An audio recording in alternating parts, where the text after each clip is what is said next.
El tiempo del centro, ya estamos de vuelta en la primera emisión y me pasaría yo un buen rato mencionando todos los cargos públicos que ha tenido mi invitada, con la que vamos a platicar en un momento, pero realmente creo que no necesita presentación. Beatriz Paredes, ¿cómo estás? Hola Pascal, muy buen día, mucho gusto en saludarte y en saludar a quienes nos escuchan. Lo tuyo ha sido la política, el servicio público, Pues efectivamente, desde muy joven. desde la prepa, desde la preparatoria en el liderazgo estudiantil, Sí. en Tlaxcala nos ligamos con el movimiento campesino, el liderazgo estudiantil, y pues desde allí empezamos a participar, aunque a mí me hubiera gustado ser música. ¿Te hubiera gustado ser música? Sí, de hecho... Bueno, sé que tocas la guitarra, ¿no? Pero me hubiera gustado ser música. De hecho, yo me fui a Jalapa a inscribirme al conservatorio. Quería estudiar composición musical clásica. Ajá. Me gusta mucho el arte. Y lo que pasa es que ya estaba yo vinculada con ciertas reivindicaciones de los grupos campesinos, Ajá. desde el movimiento estudiantil, y en el tercero de prepa que fui a hacer a Jalapa al mismo tiempo que veía cómo me inscribía al conservatorio, etcétera, luego le entré a la grilla estudiantil y dije, aunque tengo una vocación por el arte, tengo una personalidad para la política. Oye, ¿te aceptaron en Jalapa? ¿Te aceptaron Sí. para...? Claro. Sí. No, estaba yo en el propedéutico, que era el tercero de prepa de artes, Ajá. artes y ciencias sociales. Mira, Sí. mira, bueno, pues a lo mejor... La vida te da sorpresas, la vida dice te da la sorpresas. Quizás estaríamos hablando de otras cosas en esta entrevista porque, bueno, creo que es obvio, no estoy haciendo ningún elogio no merecido, pues has tenido la capacidad de destacar en lo que has hecho y seguro en la música también lo habrías hecho.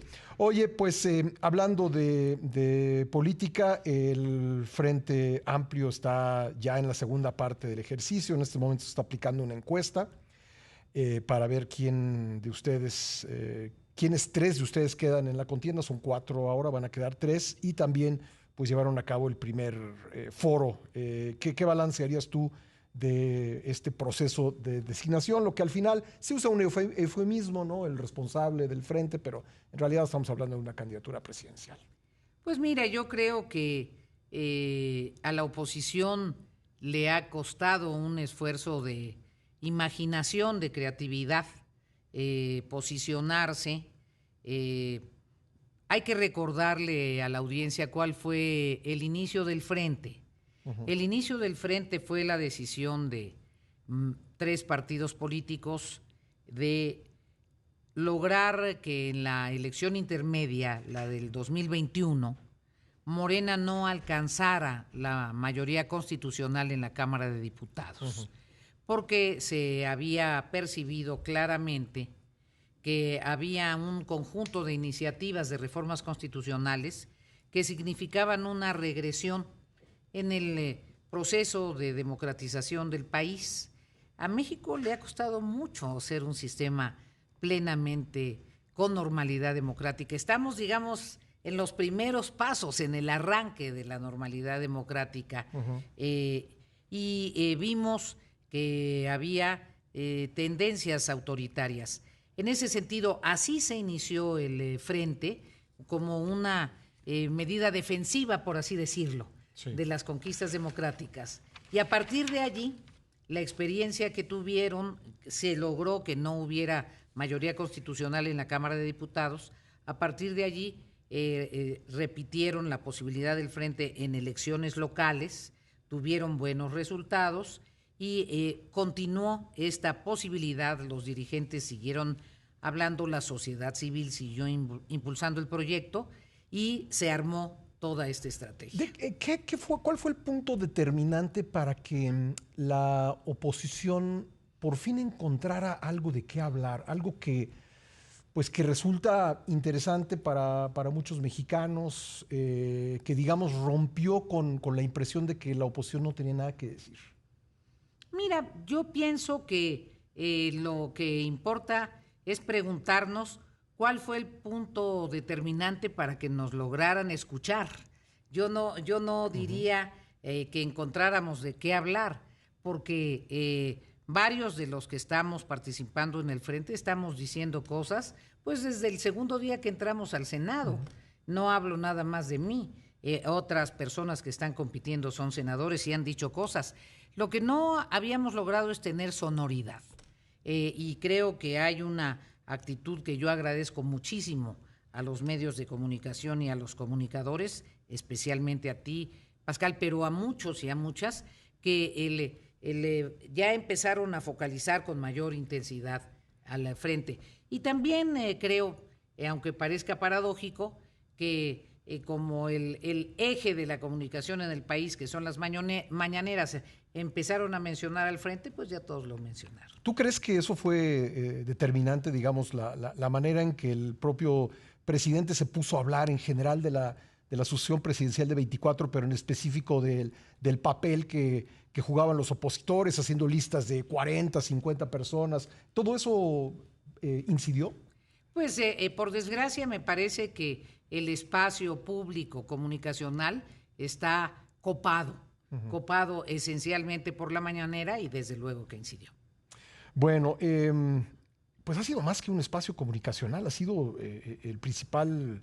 es la política es el interior. Gobierno, ¿no? Es la política interior, no hay política interior. Ajá. Hay una estrategia comunicacional centrada en la mañanera. En alguno de los análisis en el Senado de la política interior, precisamente yo desglosaba cómo en ausencia de medidas políticas eficaces, no hay fortalecimiento del federalismo. Hay estados que están en plena crisis de gobernabilidad, como Guerrero, es muy evidente para todos. Uh-huh. Hay regiones en donde la autoridad prácticamente ha desaparecido. La crisis en materia de política migratoria, pues es dramática, es gravísima. Los muertos en Ciudad Juárez calcinados por incompetencia de las autoridades migratorias, pues es inédito. Y otra serie de cosas te reflejan que la política interior así llamada no existe, existe la mañanera. Uh-huh.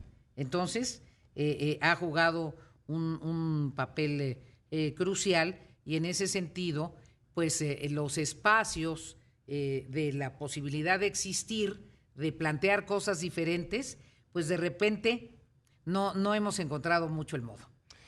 Bueno, en el encuentro que tuvieron ustedes, el foro, no le llamaría debate porque creo que no hubo mucho de eso, pero bueno, el foro que tuvieron el jueves pasado, tú tuviste una de las frases que más se repitieron en los resúmenes, que fue que el presidente López Obrador es un accidente. Estamos conversando con Beatriz Paredes. Beatriz, en el debate, ya al final, dices, a mí no me preocupa Andrés Manuel López Obrador. Andrés Manuel López Obrador fue un accidente que se explica por la manera en que, palabras mías, resumiendo lo que dijiste, hicimos mal nuestro trabajo quienes tuvimos la oportunidad de gobernar el país. Por ahí vi algunas reacciones a lo que dijiste y algunas personas decían, no, accidente no, consecuencia. ¿Tú qué piensas? Mira, en primer lugar fue una frase en el contexto de el cierre de un debate. Uh-huh. Y yo lo que señalé es que a mí no me obsesiona López Obrador. Como a todos, es el presidente de la República, entonces tienes que considerarlo siempre en tu análisis de lo que sucede. Pero sí estoy convencida de que si la alternancia y esta evolución democrática hubiese sido mucho más consistente y hubiésemos transformado el sistema político mexicano, y yo creo que el presidencialismo mexicano nos asfixia. Creo que el sistema presidencialista exacerbado, en donde el presidente tiene que ver con todo, uh-huh, se ideó en un país de entre 25 y 30 millones de personas. Somos 130 millones. Además con otros niveles educativos, ¿no? En otro tiempo, hace 100 años. Sí. Entonces, reproducir este presidencialismo y además no hubo respuestas a los problemas reales, evidentes de los grandes sectores marginados del país. No fueron suficientes las políticas económicas, no encontramos todas las respuestas. Y bueno, había una persona que había insistido durante varios años en un discurso de denuncia, señalando errores, y la gente le quiso dar una oportunidad simplemente porque... ¿Porque era distinto? ¿Solo por eso? No, porque las oportunidades que nos dieron, que le dieron tanto al PAN y que le volvieron a dar al PRI, no satisfacieron sus expectativas. ¿Cuál fue la principal falla de estos 3 primeros gobiernos en este siglo? Yo no creo que solo de estos 3 primeros gobiernos desde más atrás en México, no. Yo creo que tenemos un problema estructural en América Latina. Porque si revisa uno América Latina, ha habido en algunos países crecimiento económico, pero ese crecimiento económico no ha logrado cambiar las condiciones estructurales de pobreza de grandes masas de la población. Entonces me parece que la receta económica ortodoxa aplicada en nuestros países no es suficiente. Me parece que es un tema de discusión de la política económica y que muy hábilmente se ha trasladado a discusión de la política política. Y entonces, o de la política social. O de la política social. Cuando la mejor política social es una buena política económica, que genere ingreso suficiente para la gente y que dé empleo pleno, empleo en condiciones pertinentes. Entonces, creo que esta combinación de grandes grupos sociales con niveles de vulnerabilidad altos, de mucha economía informal y de crecimiento que a veces va y que a veces se estanca, ha tenido mucho que ver. Y luego, si le aderezas corrupción, bueno, pues ya estamos. No, incluso generando fenómenos insospechados. Por ejemplo, ahora estábamos, Rodrigo Pacheco y yo, viendo la estadística de lo que pasa con la gente que tiene maestría en México. Se le redujo el nivel de ingreso. El nivel de ingreso. Es muy grave. Hace años, ya no una maestría, una licenciatura era garantía, todavía a mí me tocó ese tiempo, era garantía, digamos, de poder tener un desempeño profesional y un ingreso suficiente.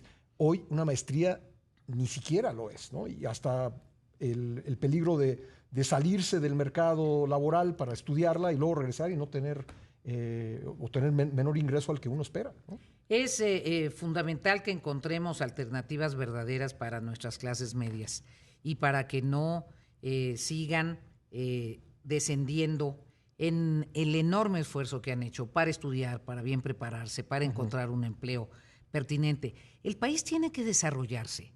No solo tenemos que resolver el problema de las gentes que tienen mayor pobreza y que requieren toda la solidaridad y programas efectivos, eficientes. Desde luego la transferencia directa de recursos, pero eso no es suficiente, es una parte. Pero necesitamos que nuestras clases medias no se nos vayan hacia abajo. Ahora, estamos gastando cada vez más en política social. Aumenta el número de programas, aumenta el monto de los programas. El gobierno en días pasados pues decía que la reducción de 5 millones de pobres respecto a 2018 tiene que ver con los programas sociales, pero ¿qué va a pasar cuando fiscalmente no podamos o no tengamos el dinero requerido o suficiente para seguir pagando esos programas? ¿Sabes qué me parece, Pascal? Que a veces tenemos mal construido el debate sobre la política social. Para mí las políticas sociales verdaderas son las políticas sociales que yo denomino las políticas sociales duras. La política educativa es la gran política social. La política de salud y la política de seguridad social. En la política de salud, pues francamente este gobierno se equivocó tangencialmente. Destruyó instituciones que funcionaban y no hay medicamentos. Aunque le platiquen al presidente otra cosa, no hay medicamentos en las clínicas. El costo de las medicinas se ha ido muy alto. Buena parte del apoyo a las personas adultas mayores se va en comprar sus medicinas. Y la gente, en términos generales, no tiene la certeza de su cobertura de salud, los que están en el sistema de salud. Pero hay millones que no están en el sistema de salud. Incluso los que están en el sistema de salud tienen que recurrir a la medicina consultorio particular, privado. Sí. Y la política de seguridad social, tenemos que discutir en algún momento el tema de pensiones. No podemos tener pensiones ínfimas para la gente que ha pasado su vida trabajando.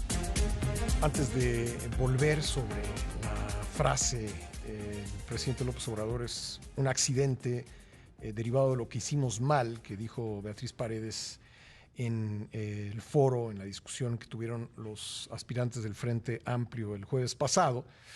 Me gustaría que comentaras con la audiencia lo que estábamos platicando en el corte. Me decías, si no cambiamos el poder, no importa quién llegue. Estoy convencida de eso, Pascal. Yo pienso que hay momentos en donde tienes que hacer transformaciones profundas para poder encontrar las respuestas esenciales. Mira, por ejemplo, la fiscalía. Hicimos una fiscalía autónoma y esta fiscalía más bien se volvió autócrata. ¿Dónde está el fiscal? ¿Quién sabe? ¿Cómo mejoramos la procuración de justicia? De ninguna manera. Tenemos que hacer un sacudimiento del sistema que permita que atendamos las cosas que realmente son urgentes para la población. ¿Una reforma del Estado, aunque sea trillada la palabra reforma? Aunque ya la gente no le diga nada o parezca un rollo. Necesitamos que no haya recortes sin pies ni cabeza. Si tienes una política de austeridad, mejor define qué aparatos institucionales tienen que ser robustos, fortalecidos, funcionales, y no que de repente le quitas el gasto corriente a todas las instituciones y entonces dejan de funcionar todas en lugar de que esa política de austeridad tenga sentido. Por ejemplo, el tema del agua. El tema del agua es importantísimo. Nadie lo está atendiendo, ¿eh? No, hombre, lo atienden sin sentido, sin recursos, sin planeación de mediano y largo plazo. Crisis, ¿eh? Y cuando es crisis. Yo pienso hacer una Secretaría del Agua, darle al tema del agua la jerarquía que tiene y resolver problemas que tenemos que resolver con el monto de inversiones que se requieran. Yo haría, con una planeación correcta de carácter financiero, el drenaje pluvial en la Ciudad de México. Ya sé que es muy caro, pero es mucho más caro que se nos inunden delegaciones año tras año y que en otras áreas no haya agua mes tras mes. Entonces hay cuestiones en donde tenemos que lograr que el gobierno funcione. Necesitas gente que gobierne, que sepa gobernar y que sea honrada y que no tengan cola que le pisen. Bueno, el accidente, entonces. Entonces, me parece que si la población está insatisfecha, si se han resuelto cuestiones básicas, si tienes en perspectiva que estás creciendo, que va a haber recursos, la gente dice, bueno, pero yo también quiero que me vaya bien. Y el presidente López Obrador encontró y supo capitalizar ese descontento porque no fuimos capaces de encontrar las respuestas para un volumen muy importante de mexicanos. ¿Están satisfechas esas demandas que generaron su llegada al poder? Eso hay que preguntárselo a la ciudadanía. Yo pienso que hay muchos sectores insatisfechos. Yo te puedo decir de uno porque me consta y además me duele mucho. A los científicos y a los académicos los han tratado muy mal. No he entendido nunca, no he comprendido por qué. La propuesta de legislación de ciencia y tecnología es regresiva, atenta contra la libertad de investigación. No se puede a estas alturas en el siglo XXI suponer que solo el Estado puede poner las prioridades de la investigación. Además, es esencial seguir respaldando a los jóvenes para que hagan su posgrado en las mejores universidades. No todas las universidades tienen un sello ideológico. No puedes condenar a los jóvenes a que solo estudien en las universidades, a que un comité les dé el visto bueno por razones ideológicas. Entonces, me parece que suspender o minimizar la autonomía de los centros de investigación es un retroceso. Y los científicos y los académicos en lo general han sido de izquierda. Yo creo que no se esperaban esta embestida. Por primera vez en mucho tiempo, creo que nunca, escuché en las palabras sacramentales de la mañanera la mafia de la ciencia. Perdónenme, yo no creo que exista la mafia de la ciencia. A lo mejor hay 1 o 2, 3 académicos que se han beneficiado en exceso, pero yo respeto a los científicos mexicanos, respeto a los académicos mexicanos. Al contrario, se han quedado en México, y cuando quedarse en México para un muy buen científico, un muy buen académico, significa sin duda mucho menores ingresos que los que podrían obtener en otro lado. Beatriz, para que no se nos termine el tiempo sin hablar del proceso en el que está el Frente actualmente, ¿van a lograr terminar unidos, más allá del resultado, de quién quede finalmente como responsable del Frente, en otras palabras, candidato o candidata a la presidencia? Yo espero que sí, al menos esa es mi actitud, esa es mi impronta, esa es mi conducta. Creo que la prueba de fuego para el Frente es que quede acreditado que no hubo manipulación de ningún tipo y que se cumple con la expectativa democrática, sobre todo de quienes en la sociedad civil están participando de buena fe. Creo que los partidos políticos involucrados tienen un compromiso con este esfuerzo de construcción de una nueva alternativa. El Frente es una nueva alternativa. Tenemos que evidenciar que es una nueva alternativa.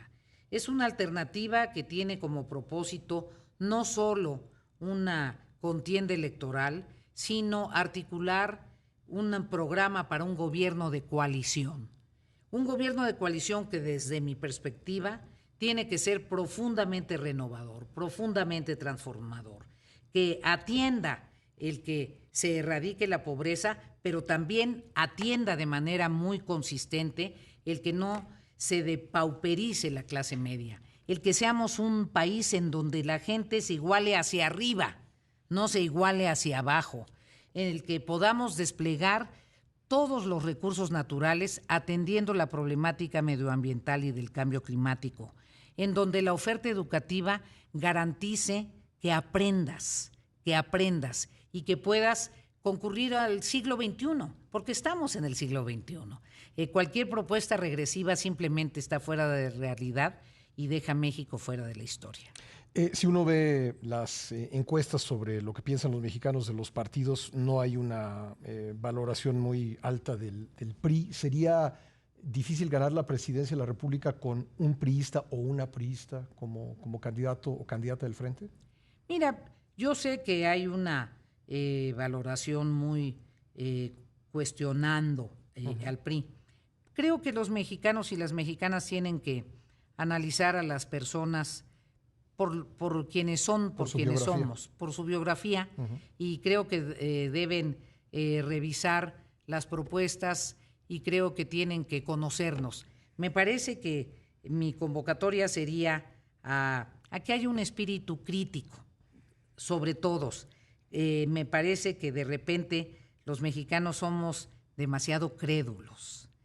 Ahorita lo que importa es que sean escépticos, analícenos a todos, revísenos a todos, pero sobre todo piensen en México, en las soluciones que necesita México y quién es capaz de instrumentar con firmeza, con certidumbre, esas soluciones. Pues ahí está, la senadora Beatriz Paredes, que es una de los cuatro integrantes de este Frente Amplio por México, que está en busca de la candidatura presidencial. Viene esta segunda etapa, se está aplicando actualmente una encuesta, van a quedar 3 y luego vendrá una serie de foros. ¿Lista para ir a los foros? Estoy más que lista para batear muy alto. Durango empieza, ¿verdad? Efectivamente. En Durango, está en Durango y otras ciudades, y bueno, luego vendrá una elección interna el 3 de septiembre, de la cual pues habrá que hablar en su momento, porque tiene una serie de retos para poder constituirse en un ejercicio importante, el que salga un candidato de unidad de la oposición en el 2024. Beatriz, muchas gracias por haber venido a Imagen. Pascal, muchísimo gusto. Muy buen día para todos. Gracias, senador.